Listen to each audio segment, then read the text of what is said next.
And we're back. Welcome everyone to our third episode of Jackie Chats, tentatively titled. Today we'll be hosting a very special guest. I have with me the creator of the Transformers Annihilation stop motion series and longtime collaborator, PandaJack Productions. Hello. Uh, PandaJack is a veteran in the stop motion scene, having been animating videos for over 5 years and never once showing signs of stagnation or stunted creativity. Having garnered 46 million views across all the videos, completed multiple series, each bigger and more ambitious than the last, and with his most recent work of Annihilation 2 finally having finished literally 6 hours ago as we record this, we are sitting with a talented filmmaker with a promising future. It's safe to say after this finale episode, our expectations have been destroyed and exceeded in ways we didn't imagine. Now let's try and pick the brain behind it all. Panda Jack, say hi. Gosh, hi. That's a crazy intro. Thanks, I put it together and it's like 3 minutes. Nice. All I try my right. best. But Yeah. yeah, so how are you feeling? I'm feeling pretty good about the video or just like myself. Yeah, I guess both. I'm feeling good right now. I think I'm also pretty happy with how the reception so far has been with this new video and just the series as a whole. Yeah, it's been pretty good. Nice, yeah. You've been at this for a while, so you know, Hmm. it's definitely a different perspective that most people don't have. So Right. yeah. So this is something we actually talked about a little bit. I was asking you and several other online friends for advice, because I was just tentatively thinking, Jackie Chat's a bit weak. Hmm. To pay tribute to this old video I made. Let's call it the Jack Off cast. I don't know. I have little to lose. I only have like 100-ish subscribers. If Right. I had to ask from one Jack to another, so Right. And I mean, I like the name. I'm just saying, maybe some others might not like it. Then again, I told you this already, but do you know who or what the Tiny Meat Gang podcast is? I did look them up after you told me about them. Mhm. Yeah, so I mean, they're my favorite podcast. This is also a dumbass name, but they're pretty hilarious. And so Yeah, yeah, it's I mean, nice of I you. like It's those nice of kinds you of to names. introduce that to the Asian guy, but yeah. My bad. I didn't mean it like that. And no, everyone literally makes jokes to each other. So I guess for a time being, we'll just be calling ourselves that. So thank you for your input. But with Mhm. the advice you gave me about not making videos for anyone but yourself, first and foremost, I Mm. think I'll let my true self out and let everyone know that I'm a jack offer. But Yeah, let's go, baby. if you catch my drift. So yeah. Specifically though, how's it feel to finish Annihilation 2? This series has had like a much shorter production time than the first one. It's only been Mm. like a year or so, but at the Yeah, like same time, almost a year and a half. Yeah, 2023 still feels like 5 years ago. yeah. I don't know. I think like it definitely. I didn't. It didn't feel. How do I word this right? I'm not gonna say it doesn't feel as rewarding as finishing the first Annihilation season, but it's obviously shorter. I didn't spend as much time on it, so I didn't think. How do I explain this? I spent 2.5 years on the first Annihilation, so ending that was like a huge emotional like milestone for me, especially because I ended it like right after I graduated, so it was like a whole like end of an era type thing for me. And so this time around, it wasn't as big, it wasn't as long, didn't take as long, and but still, I think it was a great feeling to finally finish it and to see the reaction of it. You know what I mean? Yeah, it's probably something you've kind of learned to expect, and for the longest time, an Annihilation 1 episode was your favorite video that you've made. So I Mm. guess you kind of knew what to expect, but you also knew that you had something different, I guess. Yeah. Uh, you've mentioned before that you are going into like film classes and whatnot. Mhm. Uh, what's your favorite film class that you've taken so far, and how have any contributed to your work here on the Mm. channel? That's great. So it's a little bit more complicated than that because like the film classes that I've had up to this point were like, the lower division ones. They weren't like the super, upper class ones that I'm taking now, or I'm taking next starting next semester. Yep. But still, of like the lower division ones that I've taken, I took a intro to screenwriting class, which it was, it would have been, it's a pretty good class on its own, but my professor was literally the assistant writer of Breaking Bad. So she Jeez. knew what she was talking about, and she was awesome, and I loved her so much, and she taught me like a lot about I guess about just screenwriting and how to tell good stories. And so I think you can probably see that too because I took that class during while I was filming Annihilation 2 episode 3. So like that whole Braun arc, that's all came from her, like, her teaching me, honestly. So yeah, I think it was a great class. So, of course, external factors such as classes and whatnot help a lot. Would you say any of these videos that you've made kind of speak for you, what you think internally? To an extent, not I don't feel like, I mean, sure, there may be some bits in the story that I've like unintentionally or subconsciously like made from like myself, from my subconscious, but there are things like for example, the song that I use at the very end of this finale is literally my favorite song of all time. Like it's just I just love that song. So I put it in the video, and it's like that's not a story thing, but it's a personal thing. You know what I mean? And there are things like that throughout all my videos, and like maybe even some more jokey stuff like hiding a metal pipe sound in every one of my videos or something like that, So I don't Yeah. know how much like story-wise has come through in my videos, but like there are definitely some fun things like that that come through. Okay. Quite a lot of quirks and whatnot. Mhm. Literal quirks. You use a lot of My Hero music, but yeah. Oh yeah. Obviously, there's a huge difference between you and the you from 5 years ago when you started the channel. If you Mhm. could, go back and talk to your 5 years ago self and just talk briefly, what would you let him know? I would let him know just don't worry about the haters, I guess. Not I don't like to use that word because I don't want to seem like I'm not taking criticism, but I definitely want to just say, stop worrying about that. Just do what you want to do. And if it's a little corny, a little cringy, that's fine. I mean, just do what you want to do. And even if, you're still learning, you're still like 14, 15, you don't got to worry about making anything groundbreaking right now. Just do what you want to do. Yeah, of So I course. think I'd say that, yeah. Yeah. What made you want to make a sequel to Annihilation? Because when you first made it, and I saw some people, comment, please make Annihilation 2, I thought Mhm, he could if he wants, but Annihilation 1, I think, ended perfectly. It could have been its own standalone thing. mhm. That's a good question because I think what made me want to do another season was MP Con's Darkness Within because I, after Annihilation, I was just doing, like solo videos or, the Tarn mini series thing, just 3 parts. But I would watch, these Darkness Within videos, and all these comments are all like, they're invested in like, oh, which character's gonna die next? Dude, what's he gonna do? Why is Stinger is cliff jumper? Oh, this is so cool. And I just missed that for a while. Having like episodes come out and then people, in the discords talking about it. Or I remember seeing in MPCon's Discord server, it was like a screenshot of one of the trailers and like, oh, that character, who is that? He looks like he's dying in the background. And I don't know.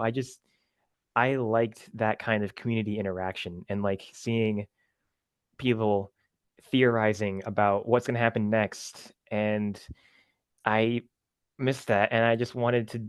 I did Annihilation 2 to try and get some of that back, and hopefully it worked. I think it did. Yeah, especially the trailers that you put out. The trailer for episode 8, I believe. Mhm. That that honestly kind of blew me away. That was wildly different from anything else, and I guess also episode 5 trailer. Those actually felt like real, uh, like you sent them off to a trailer studio to edit that together. Thank Uh, you. and as a voice actor myself, it's for the first time hearing my voice in a trailer like that, adding to the hype buildup, at least in my opinion. Mhm. Uh, because yeah, that kind of added to it definitely a lot. Yeah. Uh, was it? Do you find it hard generally to keep spoilers? I mean, Yeah. I find it hard to keep spoilers because I like am trying not to spoil stuff myself. Like there are many times where like when I was making this finale where I wanted to just share a clip because like, man, I'm proud of this shot. I want to share it. But then of course, I couldn't share it because in the background it's Hot Rod's dead body. So it's like I can't really post that anywhere. So I have to like stop myself from spoiling. And you know, that's why I think I did the trailers just to sort of get more footage out there just to show people. Because I like showing people my stuff. I don't know. yeah, definitely doesn't beat that feeling as a creator when people actually get invested in what you make, and you're like, oh, people care what I have to say, and Yeah. Yeah. it's like I actually put steak into this like plastic toy, and people Yeah. want to No, survive. people care about this plastic dying. Like it's I don't understand. It's kind of weird, but it's Like cool. he's still standing on my shelf. He's not dead, guys. Yeah. Guy, like he's got both arms. He's all good. Jeez. Oh yeah, actually though, this season you've had to dismantle a lot of your figures for the whole Mm. regeneration part. Were you scared of like I don't know loosening joints or something like that or Not really. I think most of the times that I was like taking apart the figures, it was places that were like relatively easy to put back on, like where it was just like ball joints or uh, I don't know, easy to screw on and off, or like in the case of drag strip and dead end, you can literally just split them in half anyway. yeah. So I tried to make sure to not like actually damage my figures that much. Mhm. Yeah, speaking of the Stunticon guys, you are probably one of 5 people in the world who got their hands on Breakdown. Congratulations. I don't know how. I just I got it on uh I think Hasbro Pulse the day it came out, the day Uh, pre-orders came out. I didn't even realize it was that much of a hassle to get. So I guess I got lucky. Yeah, he is scalped to hell and back. yeah, Yeah, I personally want him. I don't even care about the other Stunticons too much. I just like him because mm, he's a paranoid little freak. So yeah. it reminds me of myself. At least he's sort of getting a reissue. He's a different color, but Yeah. Yeah, I trust Hasbro enough to reissue the G1 one eventually. yeah. Uh, the biggest aspect of your series probably so far has been the visuals, the very well thought out choreographed fight scenes and everything. Mm, The even like different camera angles that you take to get mm. everywhere. Do you storyboard the videos first, or does it just come naturally? It mostly just comes naturally. I don't want to go into more in depth. How do I make the fight scenes? Go all in. Okay, so deadass, the first thing I start with is the song I use in the background.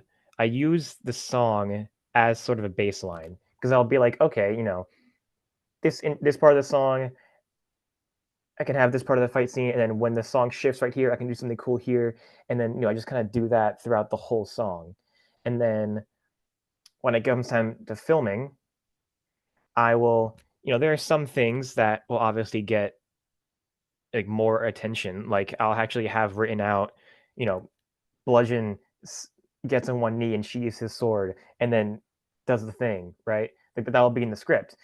But then there are some shots where it's just, the wide shot of them swords clashing or whatever, and all that's done like in the moment. Like I don't plan that out. I do that in the moment. And then, all that just kind of comes together in the end.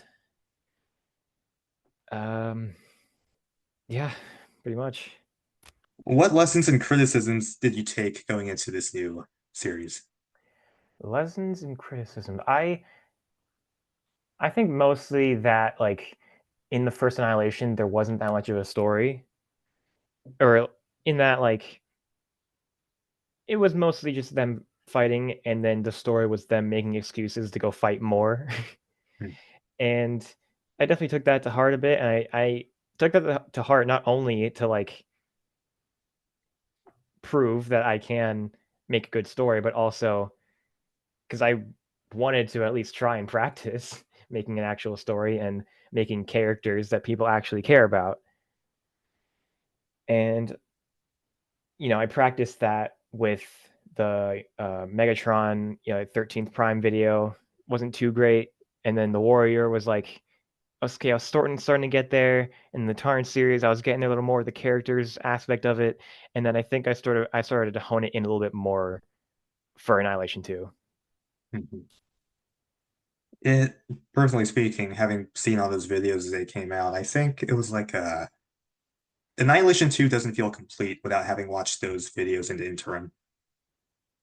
Mm. Both it's like a kind of the aspect that came forward, like, Hot Rod Bones and Balls, uh, having Yeah. having voiced him in The Warrior, GX's coming back.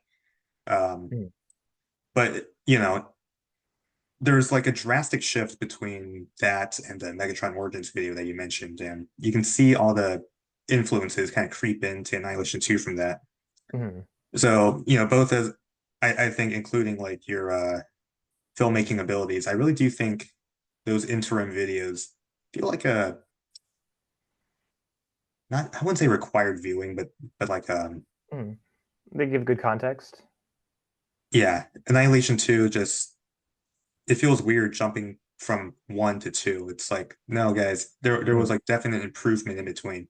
Yeah. Like even just looking at the sets from the first one to the start of the second one, it's like drastically different. Yeah. Like I have a lot of good memories with the first one, both from watching it, both from voicing the scraps I was given. I'm not Mhm. complaining. I was just happy to be involved. Mhm. Um, but Annihilation 1, especially with all like say the voice filters, the sets and everything, it kind of gives you a feeling of playing with blocks. It kind of hurts your hands, but it's fun. And Annihilation 2 feels like you're playing with Lego. It feels good. Yeah. Yeah. Feels like just a little kid like in his room being like just playing with all these toys and making them fight. Yeah. I'd say if you took like your choreography into mind, you would have been like a good what's it called? A fighting game animator. Mm. Yeah. Like they have no they don't need a story too much, just make it as fun as you could play it. No one plays it for the story, but Yeah. yeah. But yeah, a lot of anime influence obviously goes into these things, but do any movies, shows, or games influence go in or Yeah. I think in terms of action movies, probably the Transformers movies and Pacific Rim movie. There's no sequel, by the way. Um, I wouldn't and know. then, and then, but I do think John Wick has a bit of an influence. You probably could see that in the the Bounty video. Um, and then what else? A lot of other animated movies like Spider Verse. Um, I don't know. And there are definitely bunch of movies that I watched in film classes and like pilots to episodes I watched in the same film classes that influenced it a little bit. But to be honest, I don't think I can even tell you what they were anymore. I don't know. But I mean, yeah, I guess it really is mostly just anime that inspires it. Yeah, the music. Now I wouldn't say I'm a normie, but I'm kind of a normie. I don't watch too much anime, but yeah, Mhm. I mean, Naruto music, that's kind of blatant. Attack on Yeah. Titan and whatnot. And I never watched Attack on Titan, but I could totally tell Menasor took an inspiration from those guys. Oh yeah. Menasor. I think Menasor took inspiration from the Titans, but also in terms of a video game. You ever played Monster Hunter? No, I'm too broke for that, but I've seen them, yeah. Uh, yeah, I think that because it's sort of the same thing where think of Jazz as just the your player, and then Menasor is just the big dragon that you got to fight in Monster Hunter. And I definitely took some inspiration from how Jazz like fought uh, from Monster Hunter. Yeah. Um, One of my favorite videos that you actually ever made was that whatchamacallit, subscriber celebration video where you just Oh, sat down and told the everyone, 100K. hey, yeah, this is me. I did this. I did all that. Hmm. Because, when a YouTuber, hits it big, you don't see too many of the older stuff get much recognition, Hmm. whether it's just, how primitive they were or say, copyright stuff, so you can't talk about it too much. But Yeah. yeah, for me personally, I was like, oh wow, he acknowledged, remastered. I probably wouldn't have talked about him either, but Hmm. and that's also where you told the world that your best video ever was your hated video. Ambush, I think it was called. Oh yeah, ambush. Oh man. Yeah, like you planning on doing another one of those retrospectives? Maybe I think I'm gonna wait a little bit longer to do that. Maybe either at like a bigger milestone or just in a couple more years. Um, yeah, I probably will at some point, or maybe after I graduate. I don't know, but I do think actually, um, I don't know when I'll do it. Maybe in like a week or two. I want to sit back and watch Annihilation 2 on stream and sort of give you and just give people like behind the scenes information or just show people, how I did some of the stuff. And maybe that'll give sort of like the same sort of insight. Oh, nice. Where do But you stream? yeah. YouTube? What? You Yes, get yeah, this in YouTube. stream on YouTube? Yeah, YouTube. Cool. Yeah, I don't know. I don't know when I'll do that, but probably sometime in like a week, two. Hmm. Yeah, that would be nice actually. What program have you been using this entire time? I've used Premiere Pro, and I use Premiere Pro to edit the videos, Photoshop to do the thumbnails. Did your computer come with that, or are you paying for it? My school has it for free for all students. Oh, nice. Hmm. Enjoy your time as a student while it lasts, I guess. Yeah, yeah. Yeah. Because I used to be paying for it before I got into college, but now they gave it out for free, so it's nice. What do you plan to have to show after Annihilation 2? So I actually just posted this on my Discord. I have a couple more videos planned. I think first and foremost, I'm gonna do. I'm putting together a trailer for Annihilation 2, just a whole series trailer. I want to do another video, the just a supercut video of just all 9 episodes put together. And then after that, I'm going to focus more on just solo videos, like the bounty video or the close combat video, just smaller, maybe like 3 to 8 minute videos. I definitely want to do one with uh, TF1 Optimus versus Megatron. That's a given. Um, I want to do one with maybe like the Maximals because I haven't filmed with those yet. But I think one of my most anticipated ones that I'm working on is I'm calling it Transformers Generations, and I'm making it more more so of an actual short film and not just a YouTube video because I do want to submit it to film festivals. I want to like with that intention. So I'm gonna try and make it like an actual legit high quality short film. And I don't think I'll give too much information about it yet, but I am pretty excited to see what'll happen with it. Um, that's about all I have planned for now. And maybe I'll dive more into. I have wanted to dive outside of Transformers just a little bit, maybe just like a couple videos here and there outside of Transformers. You know, we'll see when the time comes. Yeah, short film, huh? So are we looking at like a possible longest video of the channel?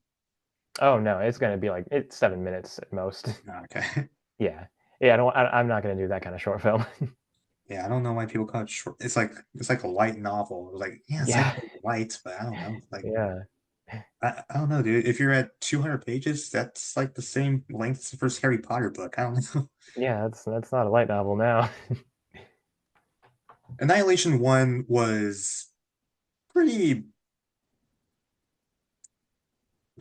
how do I say this nicely? It was simplistic compared to Annihilation 2. Annihilation 2 Yeah. showing a lot of growth, as I had mentioned. Um, Mhm. the first one, as you mentioned, was almost had an excuse plot in that the characters just went from fight scene to fight scene at the time. Uh, Mhm. the second one felt like compensation for that, almost overcompensation. I have seen some Mhm. criticisms. I have not made them myself. I can see where they're coming from. Mhm. That some things like Bumblebee's feeling of inadequacy or the fact that he was considered like a failure among the others. Some felt that kind of came out a little too in contrast to the first one. Do you have Yeah. anything to say to that? I think first and foremost, it probably comes from a sense of like I kind of forgot. Like I remember, I don't know. I think at when I was writing it at the time, I definitely forgot about his feats in the first Annihilation. He, wasn't all that much of a loser as he was in Annihilation 2. And so I think the excuse that I like to try and make is that the second gens, they're obviously a lot more of a threat than the Decepticons were in the first one. Like, of course, when he's going to fight an immortal dude, he's going to have a harder time than fighting, Shatter and Dropkick, let's say. But I definitely agree that I could have either made his, accomplishments known more, or I guess not as much of a loser, somewhere in between there. Um, yeah, I do acknowledge that though, that was a bit of a mistake on my end. Interesting.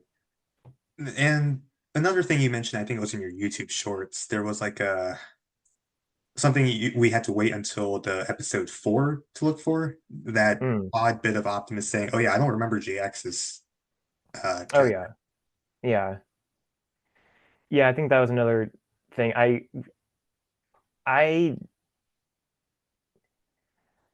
um. Wait, sorry. Which part are you talking about? I'm a little confused now. Yeah, you. I think I might have seen on your Discord actually, where someone asked you, "Is there anything you didn't like about episode 4?" And you said you didn't like how you wrote that Optimus had forgotten all about GX's. Right. Oh, actually, yes, I remember that now.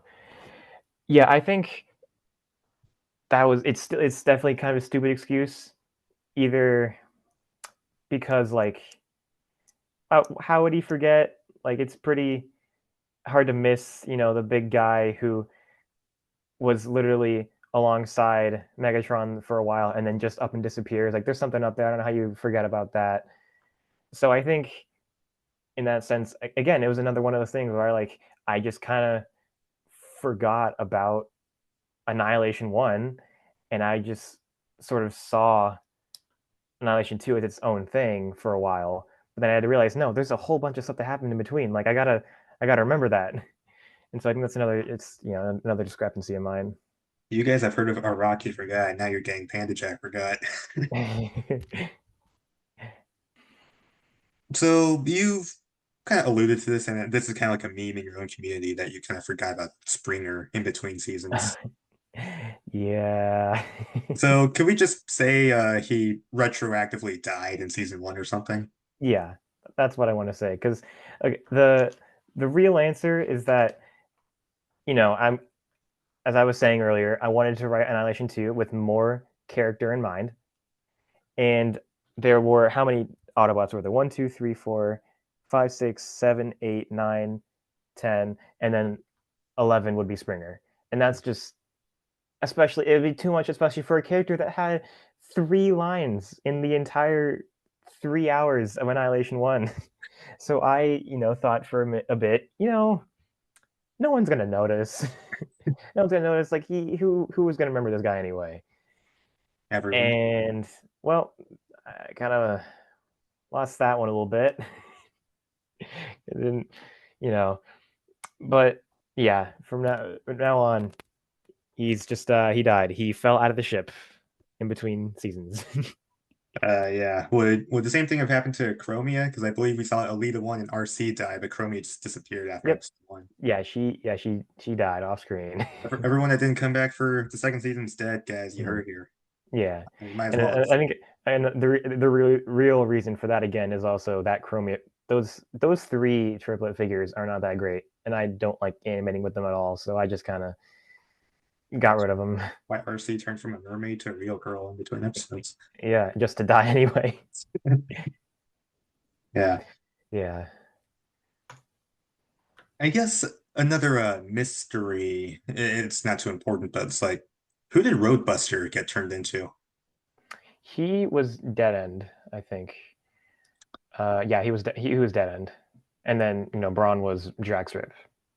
Yeah, if I remember correctly, the way the episode was lined up, we clearly see Battle Trap turn into a Motor Master, and I Yeah, think Sideways was like Wild Rider. So, and then yeah, at the end of the scene, we see like Dead End walk into the room. So I guess that was Roadbuster. yeah.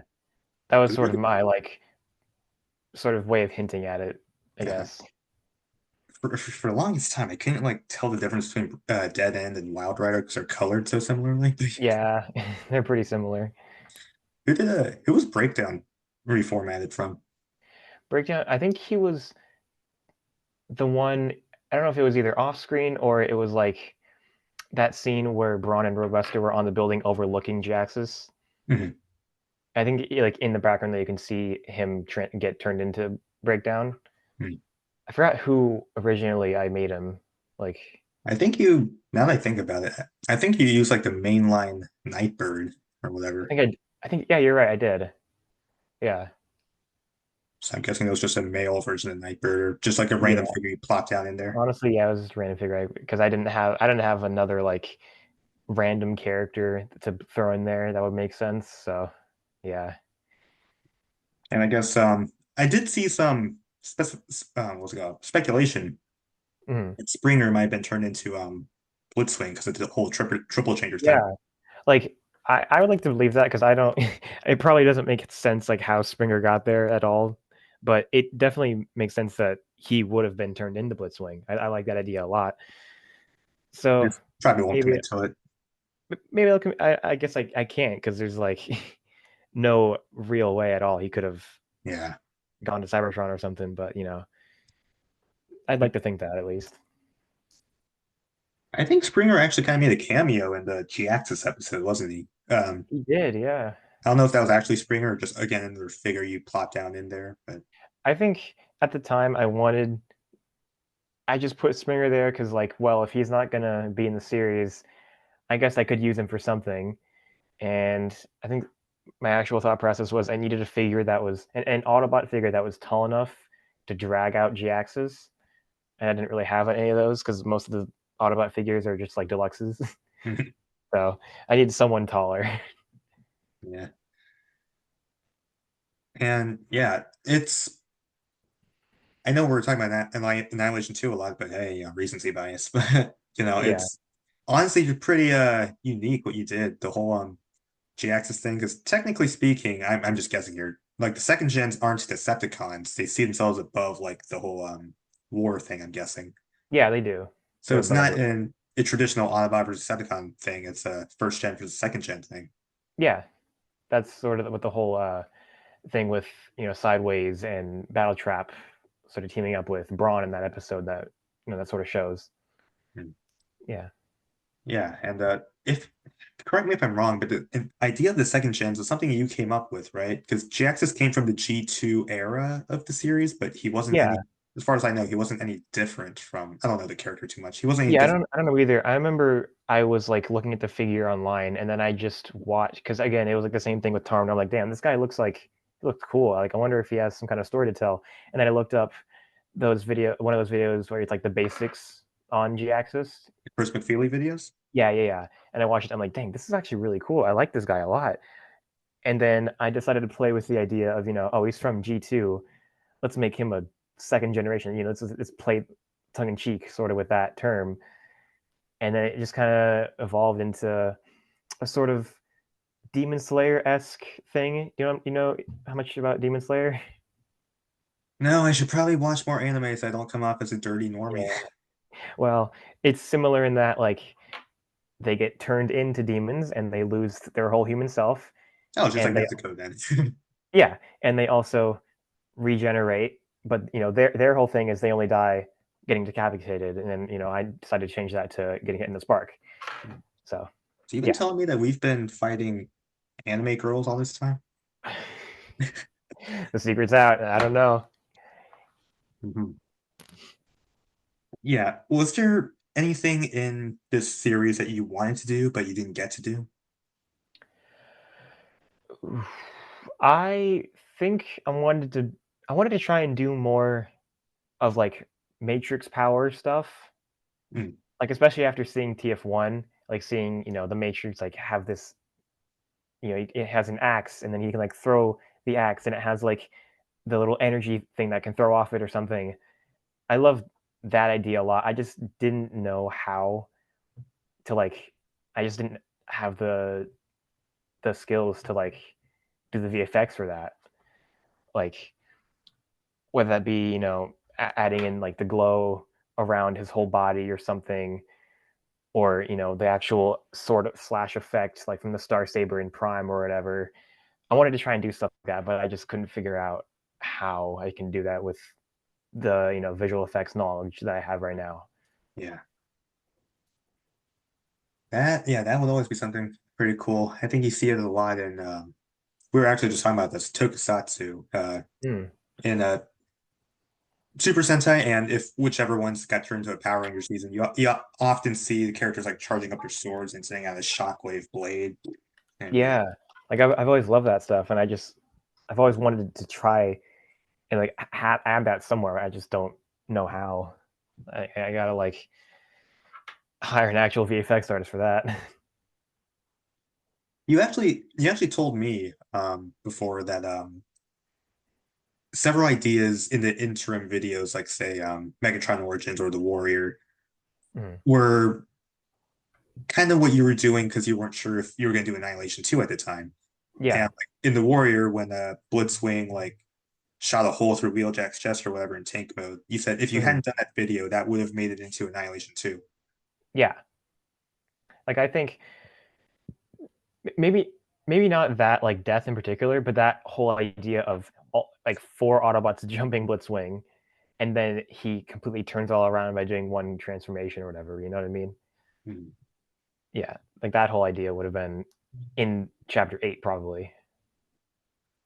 So I guess a point of criticism that I would give is that we kind of see humans in Annihilation 2, but not too Mm. many.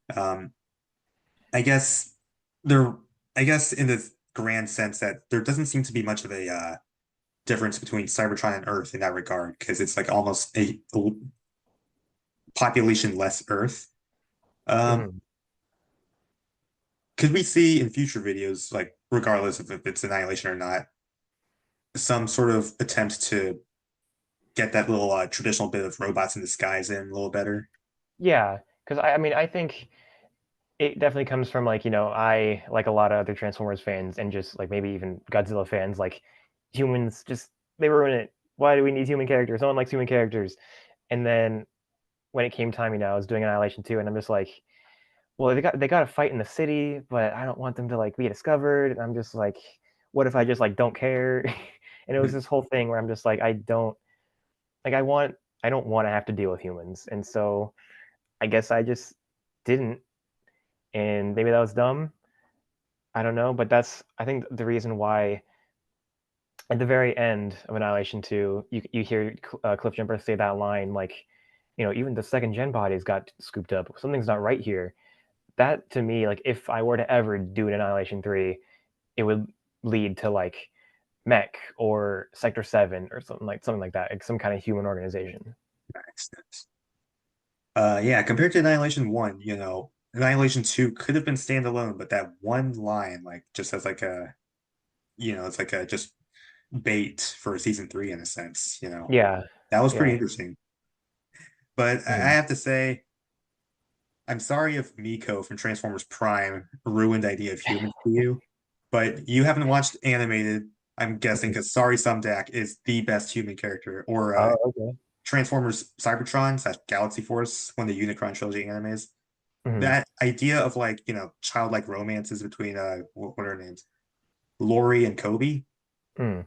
actually work pretty well. It's not Mhm. melodramatic. It's not like, say, kind of feverish like Shia LaBeouf's acting is. Yeah. So yeah, I'd say whenever you have the chance, maybe watch another Transformers series that Mm. has better reputation with its humans. Mhm.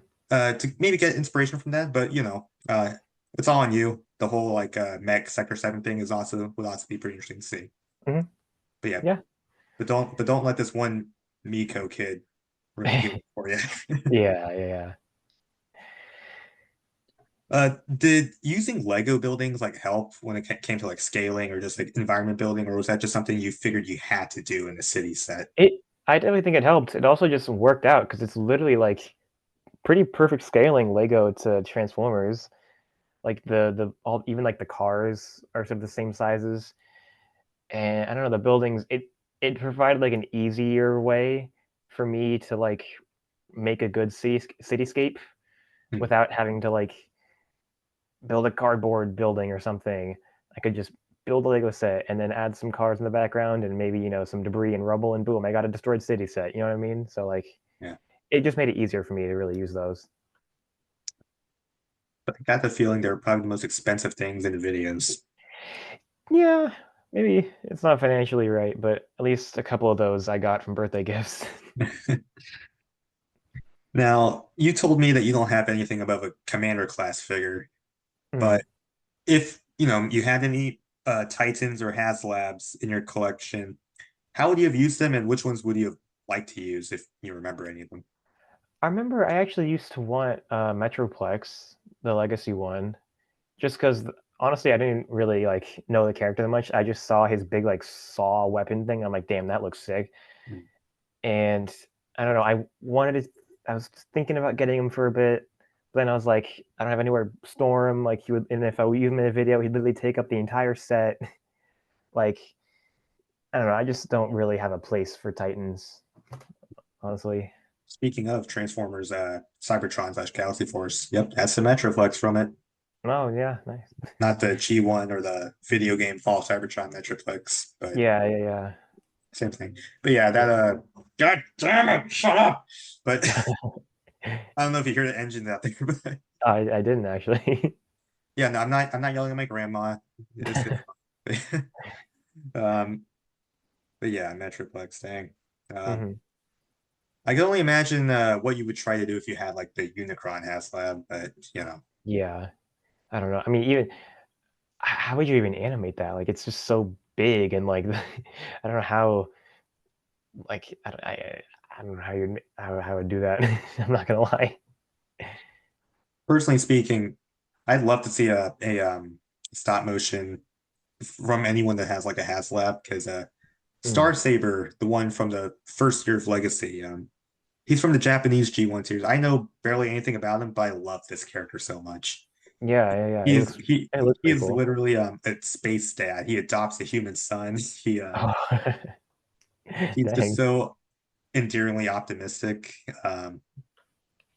Shoot, I'd love to have that figure, but I Mm. can't. HasLab suck. Yeah. Yeah. I feel like I haven't really gotten like into HasLab that much. I mean, the most I actually ever wanted a HasLab was the Unicron. I feel like everything else, like Robots in Disguise, Optimus. I never watched that show. I don't really have a place for it. I don't know. There just haven't really been any HasLabs that actually like caught my eye. Sure, sure. Yeah. Of course, there are some things that I like at more affordable prices, like Commander class, say again, Transformers Cybertron Optimus, because that has one of my favorite Optimus designs of all time. I think it would work as like a Super Saiyan form for Optimus in like a movie or Mm. something. Yeah. And maybe a Transformers Prime Predaking, because who doesn't want a dragon transformer? Oh So yeah.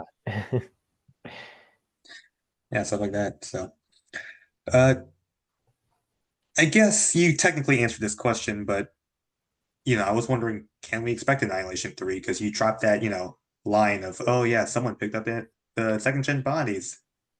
I don't know because I mean when I finished Annihilation 1, I was like I said the same thing. Like I don't know if I'm gonna do Annihilation 2, probably not. And so maybe I'll do the same thing I did last time, where I take a break from it and do a bunch of other videos for a little while at first, and then if I decide that I have time and I have an idea, I'll actually do it. Who knows? It'll be another year probably. I'll have like I want a good amount of time to do other things first. Of course, But yeah. yeah, maybe I will. I don't even know yet. I guess I also said I didn't want to do Annihilation 2, but here we are. Yeah. I mean, I think it's a popular opinion in your community that it's probably the best work you've done so far. Yeah, I think so too. I'm it's probably like in whole one of my most like, proudest things I've ever done as a whole. Yeah, because like I feel like it's only up until like maybe Bounty that like Bounty and above where I'm like actually okay with showing it to people. Like I feel like anything before that, if I were to like show it to someone, I'd be like, this one kind of mid. I don't know. I don't really want to show this to someone. But it's sort of after Bounty and All of Annihilation 2 that I'm like, yeah, this is good enough quality to show to someone, to show to my classmates, to show to professors. So yeah, I'm proud of it. Of course. Um, I'm sure this is coincidental, maybe not, but it's also just purely based off what you had available to you. Annihilation 1 mostly used, say, early studio series and the War for Cybertron trilogy toys, Mhm. and it kind of matched up with what the toy line was about. It's the war on Cybertron. And Yeah. then this Annihilation 2, you used legacy figures, which Mhm. kind of blew open the door to not just G1, but like everything. And with Age of the Primes set to come out next year, could you could you see like yourself, I don't know, using the combiners and the primes and like stop motions or anything like that? Oh yeah, because maybe I when Legacy came out and GXs first came out, that's what sparked my idea for Annihilation 2. So who knows? Maybe the Megatronus figure is just going to be so good that I'm like, okay, he's the villain for Annihilation 3 or something like that. Or oh, this combiner's coming out. All right, it's going to be an Annihilation 3 now. So who knows? Maybe. Yeah, yeah. I know, especially after the newest movie, everyone's looking forward to the primes. But yeah. Yeah, yeah. Yeah, actually, any figures, studio series, Age of the Primes, SH Figure Arts that you're looking forward to that's not come out yet. Um, well, I said the My Hero Academia figures for SH Figure Arts. They making three of them already, and they're pre-ordering. They come out in like March, and I can't wait for those because I that's probably one of my favorite animes. It's weird to say that because I don't know how much you know about the fandom of it, but it's not great. It's hard to say that you like that show, I've but I heard do. things. Yeah, and other than that, I'm looking forward to 86 Devastator. Looking forward to Age of Extinction Prime. That one I've ever since I broke my last night Prime. I've been wanting another night Prime. Hopefully, And one with actual flames on the chest. the replacement sword, I guess. Yeah, yeah, not an orange carrot. Uh, yeah, I don't know. So far, those are the only ones that I'm really looking forward to. Yeah, sure. How do you feel about like the Last Night Megatron? Because you mentioned before that that's actually a super hard figure to animate with, but you used it so many times. Yeah, I mean, I would because I love that design, but like, there's just maybe it's just my copy, but like, it's some joints are too they're just so tight that you can't actually animate with it, and of course, there's no waist swivel, so it's hard to do stuff with it. But yeah, I would like to see hopefully someday a newer version of it. Yeah. Well, that is that's a lot to chew on. I've frankly never hosted a post-game interview before. Uh, but yeah, this has been fun. It's been fun just tracking the stop motions coming along. You know, I've been honored to just come back, play the same character, and just take what I learned from the Warrior and not use a crappy phone mic anymore. But yes. Yeah, I mean, I'm pretty sure. I don't know if it's either. I think you are. I have like you're you voiced Hot Rod longer than any of my other voice actors have voiced their characters. You know what I mean? Like you've voiced Hot Rod since what was that? Chapter 7, 8? 7 or 8, I guess. Yeah, which that's like 3 years ago, 4 years ago now. No, I think three Hmm. at this point, and that's like the longest. Like not even J Motion, not even like anyone else. Like it's kind of Yeah, crazy. yeah. Yeah, Well, I like doing it. yeah. So, whether or not you bring Hot Rod back in some other video, I'm looking forward to watching your videos. I'm looking forward to auditioning in them. I was honored to be invited to come back. After The Warrior, I just like took a short break from voice acting at the time. Mhm. But then you made a whole mini series. I was like, oh, I guess I better just wait for the next audition. And Yeah. then I log into Discord and I say, oh, he's making some bounty video. It's already out. Okay, I'll wait for that. And Yeah. yeah, it's been a crazy ride, and I don't want to get off. So Okay. Yeah. All right. I don't. Yeah, I don't know. So far, none of the videos I've planned have hot rod in them, unfortunately. But so one day, soon. oh, I like to test my vocal range, so no Yeah. problem there. Maybe someone else. Yeah. Well, All right. that's a wrap, folks. And special thanks to PandaJack for taking the time to come on here and waste it talking to me. You can check out his channel here on YouTube, which will be linked in the description down below. There you'll find tens upon tens upon tens of quality stop motion videos, and you can track his journey from humble beginnings to the awesome present. Any parting words? Oh, geez, you put me on the spot. I didn't even know that. I didn't know I was gonna do that. You don't have to. I don't have anything. No, I'm sorry. Yeah, that's fine. Oh All right, no. thanks for tuning in, people. Time to remind you that I will be going the old 2000s way of naming things. So instead of saying Jackie Vid signing off, I'm going to say Jack off.